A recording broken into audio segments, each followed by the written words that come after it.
The caller even stated that he planned on abducting Dorothy and chopping her up into little bits so that no one would ever find her. So these phone calls obviously terrified Dorothy, and in the week leading up to her disappearance, she started taking karate lessons. Okay, so let's flash back to the night that Dorothy disappeared. Remember, her friends were waiting for her. I would have had the police in front of my house on the neighborhood watch. Come find me. Like, if y'all ever see me just disappear, I ain't disappeared. Someone got me. What's going on? It's your girl Maze, reporting live from the gutter. Back at it with another spooky, back at it with another reaction video. Today we're gonna get into murder mysteries, unsolved murder mysteries. It's strange to me how people get murdered and they never even catch the killer. That's what's strange to me. But it's really strange to me that Google Maps can capture your face.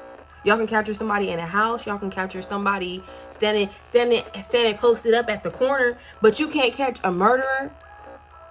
That don't make no sense to me. But we're gonna get into it. Before we get into it, y'all go subscribe.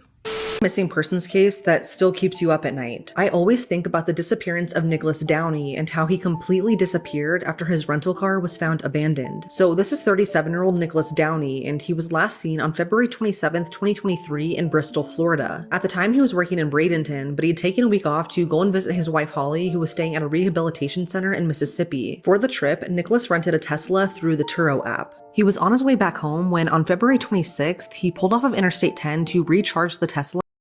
People really go missing. I really sit there and think, is it the higher ups? Is it really the bigger people? Because I feel like ain't nobody bigger than anybody. But I feel like these people who really got that money, they really bigger and they really kidnapping people. It really be people kidnapping people and then they just gone, poof, gone. To McDonald's in Marianna, Florida. Security footage shows that someone exited the vehicle to charge it, but the footage was too blurry to know if it was actually Nicholas getting out of the car. The person then gets back into the car before pulling on a State Road 71 heading south instead of getting back on the interstate. While this was happening, the car's owner was watching its progress on the Turo app and saw the direction it was heading. This worried the owner because the car wasn't heading back to Tampa as planned, and he already had the car scheduled to be rented out by another customer the following day. So he sent Nicholas a text message to make sure that he was okay, which would have showed up on the car's dashboard, but he never got a response back. Nicholas was scheduled to go back to work the morning of February 27th, but he never showed up. Instead, that morning, the Tesla he was renting was found abandoned in Liberty County, parked between Turkey Creek and Prison Road. It's gotta really be recent because I'm like talking about a Tesla. Like, you know,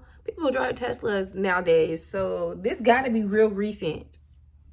This area is, I guess, known as the Stoke site. But Nicholas was nowhere to be found. The car only had a little bit of charge left and the windshield was damaged. Authorities found that the car at some point had driven under a cable, and this was confirmed when they found the cable in question about 1.5 miles away with the car's white paint on it. The police contacted the vehicle's owner, who was then able to remotely unlock it. And inside the car, police found 2 phones, one belonging to Nicholas and one belonging to his wife, who wasn't allowed to have a personal phone at the rehab center. Also inside the car was a change of clothes, a McDonald's receipt, a drone that Nicholas used for work, and an unknown substance. Authorities searched the area surrounding the car by land and air, and they even brought in tracking dogs, but no trace of Nicholas has ever been found. According to a sheriff that was on the scene, he said that there were hardly any footprints surrounding the car, and that something isn't adding up. His family didn't even know about his disappearance until a few days later on March 3rd when his wife was allowed to call him, but a deputy answered instead. The car rental was without contact and done through the Turo app, so the owner of the car never actually met Nicholas. And according to Nicholas's mom, she last spoke to him around 8:30 the night he went missing, but nothing seemed out of the ordinary. She mentioned that Nicholas did struggle with alcohol and drugs in the past, but he's never just not reached out. They talk almost every day, so it's not like him to just disappear. It's now been a year and Nicholas is still missing.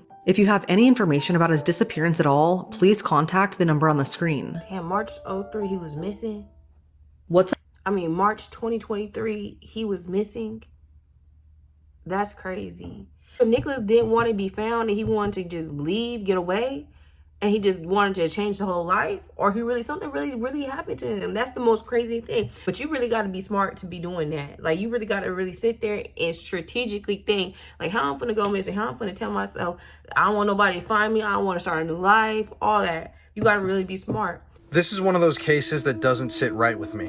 This is Dorothy Jane Scott. She was murdered in the 1980s, and for years, the killer tormented her family with phantom phone calls. Wow. And to this day, they are still out there somewhere. So let's dive into the story. So the story of Dorothy's disappearance is really strange. On the night of May 28, 1980, Dorothy drove two of her friends to the hospital, as one of them had been bitten by a spider that night. So at the end of the hospital visit, while they were waiting to get a prescription filled, Dorothy Jane walked to go grab her car and bring it up so that the two friends could meet her outside. And once they were outside, the friends saw Dorothy's car coming towards them, but it quickly sped off and left them there. Now, they couldn't see who exactly was in the car, who was driving, because the headlights blinded them, but in a few hours, they reported her missing because they couldn't get in contact with Dorothy. And she would be missing for years.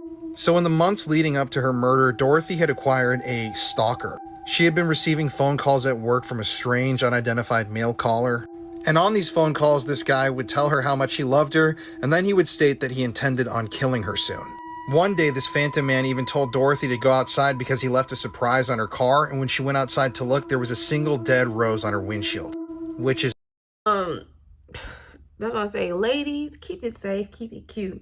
Like, I feel like, people are really, men, I don't even care. Like, we got good men, we got bad men, but the bad men that be stalking, like, what you stalking for? You that desperate? But I'm just saying, but like, it's just messed up. She said she was telling that she had a stalker. Like, she literally had a stalker with her, around her. A stalker was literally knew her whereabouts. Like, a stalker know your whereabouts. Oh, you in danger. And she was really in danger. The caller even stated that he planned on abducting Dorothy and chopping her up into little bits so that no one would ever find her. Crazy. So these phone calls obviously terrified Dorothy, and in the week leading up to her disappearance, she started taking karate lessons. Okay, so let's flash back to the night that Dorothy disappeared. Remember, her friends were waiting for her outside of the I would have had the police in front of my house on the neighborhood watch. Like, hey, can you watch the neighborhood? Can you watch my house? Like, somebody is literally trying to kill me. And y'all think I'm playing? Like, somebody's killing me. Can y'all watch my house? Like, I need a police on guard at all times. Hospital when they saw her car speed by them, but they couldn't see who was inside the vehicle. At around 4:30 a.m. that morning, 5 hours or so after they saw her car speeding away, the car was found abandoned in an alleyway 10 miles from the hospital, and it was on fire, which torched all evidence that could have been in the vehicle. So Dorothy would be missing for years, 4 years in fact. But it only took 1 week after her disappearance for the killer to start calling her own parents. So about every Wednesday afternoon for a period after Dorothy went missing, this caller would call her parents and say the strangest things. He would tell them things like, "I have her." He would also claim that he was the one who killed Dorothy. He was basically tormenting her parents and saying that he knows exactly where she is and what had happened, but he was never going to tell them. Now, 4 years later, this was going on for 4 years, in April of 1984, this caller once again called Dorothy's family, but instead of her mom picking up the phone that night, her dad did. And after her dad picked up the phone calls completely stopped. That is, until a few months later. Now, in August of 1984, a construction worker would come across a set of bones that belonged to a human and a dog. And those bones were eventually revealed to be those of Dorothy's. And immediately after her remains were found, the caller once again began to call her parents. This time, the police installed a recorder that bugged the family's phones. They were trying to get this guy's voice on recording and trace the phone calls, but the calls were never long enough for them to trace, and they still had no idea who this guy was. To this day, authorities still don't know how Dorothy died. And even though the phone calls eventually stopped, the killer's never been brought to justice. Now, the only suspect that's ever emerged in this case still doesn't have a name. It's the same guy that called, obviously, Dorothy's family, but it was a man who called a local newspaper just a few days after Dorothy went missing. And on this phone call, this guy said that he loved Dorothy, she had been cheating on him, and that he was the one who killed her. So that means that to this day, this killer is probably still out there somewhere, and they've never been brought to justice. This crime occurred over 40 years ago. There are no leads, and I don't think that this is a case that will ever be solved. If this killer dies, I'm sure that they're going to take this secret to the grave with them. Exactly. Like, the killer, he dies, it's going to the grave. Like, but it's so messed up. Like, 40 years went past, and we still can't figure out who the killer is. As a retired FBI agent, this case absolutely haunts me. In 2019 in Alaska, a man picked up a lady of the evening for a date. But before the date could be completed, the man had to stop by an ATM machine to get some money. While he's getting money out of the ATM machine, the lady rifles through the center console of his truck and finds a data card that's labeled homicide on it. The lady kept the data card and then ended up turning it into the police. When the police looked at this data card, it had videos and photographs of a woman being brutally beaten and tortured, and also photographs of her dead body. A man's voice can be heard on this video saying, "In my movies, everyone dies." And in another video, his voice can be heard saying, "What are my followers gonna think? Everybody needs to know when they're being serial killed." The police actually recognized this man's voice from a previous case, unrelated, and brought him in for questioning. So when they bring him in for questioning, I guess it was a long process. At some point, they had to take a bathroom break. They escort this gentleman into the restroom, and he says, "You know what, guys? I'm gonna make you famous. If you have a little more time, I'll tell you a little more." So he then confesses to another murder that the police quickly wrapped up. This man, his name is Brian Stephen Smith. He's going to trial now. Will more than likely be convicted and probably never be a free man again, which is a good thing. I wanted to tell you just a little bit about the mindset of a serial killer and how they Literally told y'all, "Hey, I'm gonna make y'all famous." He think this is a joke. Like, he really told the police. Police came to question. He told the police, "I'm gonna make y'all famous. I'm gonna tell you about another murder I did." Oh, lock his ass up and throw away the key. He ain't getting out. this kind of played out in this case, but you know, serial killers, they look at their work as a work of art, as an accomplishment, as a deed, as something to be proud of. And that's crazy. That may sound weird to anybody that is normal, but that's how they look at it. So Serial killers have no heart. Like, they have no, like, their conscience is so fucked up. Their mindset is so messed up. They have no heart. Like, they have no filler. They have no filter. They don't care. And I feel like they probably went through traumatic stuff, but it's like, damn, like, everybody goes through traumatic stuff, but ain't that traumatic where it's like, I'm gonna go out and kill somebody. A life for a life? That's crazy.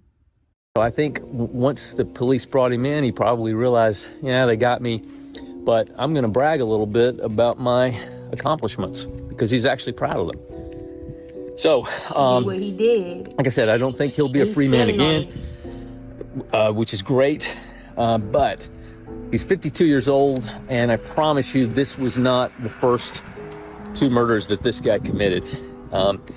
He's a native of South Africa, so I hope that the police and the FBI are taking this into account and are maybe doing a deep dive into his history and seeing if there's any missing people in his wake. Love doing these videos for you guys. Please share this video, comment, check out our merch section. I'm wearing the Texas Crime Travelers t-shirt today, so check that out. He might as well go ahead and tell it all. Like, you already told a couple stories. Might as well tell your whole story so everyone can know why you kill people. This is one case that still haunts me. The story of the disappearance of Jason Jolkowski is one of the weirdest things that you'll ever read about, and it's haunting because to this day, this mystery has never been solved. So let's take a look at it. So this is Jason Jolkowski. He was born in 1981 and lived in Omaha, Nebraska all his life. And this story takes place in 2001. So on Wednesday, June 13th, 2001, Jason was called into work early. So initially, Jason planned on walking to his job, which was 4 miles away, due to the fact that his car was in a repair shop that day. But he eventually made plans for a friend to meet him at a high school that was nearby.